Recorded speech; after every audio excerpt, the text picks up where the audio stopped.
Mga besh, dahil gabi na, malamig na naman. Ayan, papainit muna tayo dito sa electric chimney heater. Ayan. Electric ano natin, chimney.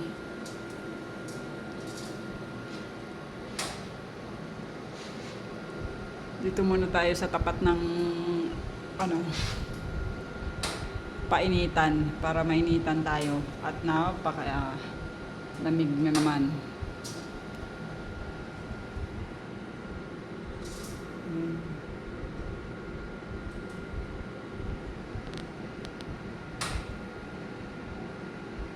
Yan si Mini.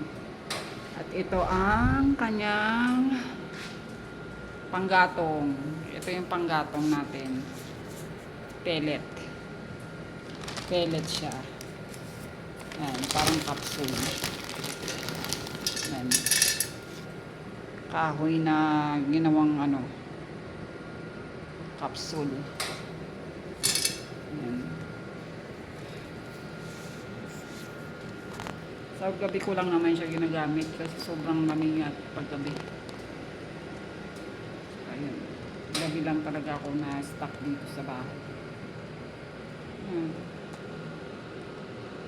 Para dito.